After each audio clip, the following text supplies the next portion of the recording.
জীবনে যদি কখনো দেখেন কাছের মানুষ দূরে সরে যাচ্ছে, বেঈমানি করছে, দুই নাম্বারই করছে, চোখ উল্টাই ফেলছে, আপনি বুঝে নিবেন আল্লাহ তাআলা আপনাকে দুনিয়ার আসল চিত্র দেখাচ্ছে। আপনি যেন বুঝতে পারেন আপনার আপন বলতে আল্লাহ ছাড়া, আপনার আপন বলতে আপনার নবী ছাড়া আসলে আর কেউ নাই। অনেক সময় দেখবেন আপনার জীবন চলার পথে অনেক পরিচিত ভালোবাসার প্রিয় মানুষগুলাও কিন্তু একসময় আপনাকে চিনবে না, চোখ উল্টাই ফেলে।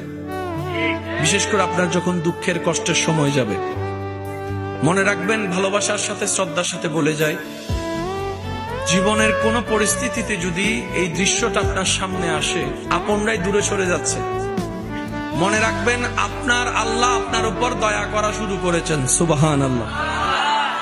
ওই বিপদ থেকে আপনি যাদের সাপোর্ট নিয়ে উঠতে চাচ্ছেন, রব চাচ্ছেন আপনাকে কেউ না করুক সাপোর্ট, আপনার আল্লাহ স্বয়ং আপনাকে সাপোর্ট করতে চাচ্ছে বলেই মানুষকে দূরে সরাই দিচ্ছে। সুবহানাল্লাহ। জীবনে যদি কখনো দেখেন কাছের মানুষ দূরে সরে যাচ্ছে, বেঈমানি করছে, দুই নাম্বারই করছে, চোখ উল্টাই ফেলছে, আপনি বুঝে নিবেন আল্লাহ তাআলা আপনাকে দুনিয়ার আসল চিত্র দেখাচ্ছে। আপনি যেন বুঝতে পারেন আপনার আপন বলতে আল্লাহ ছাড়া, আপনার আপন বলতে আপনার নবী ছাড়া আসলে আর কেউ নাই, আসলে কেউ নাই, আসলে কেউ নাই।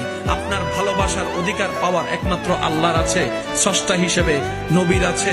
আপনার উম্মত হিসেবে আপনি ভালোবাসবেন আপনার নবীকে, আপনি আল্লাহকে ভালোবাসবেন, আপনার নবীকে ভালোবাসবেন। এই বুঝটা দেওয়ার জন্য আল্লাহ অনেক সময় দুনিয়ার এই বাস্তবতা আমাদের সামনে এনে দেয়।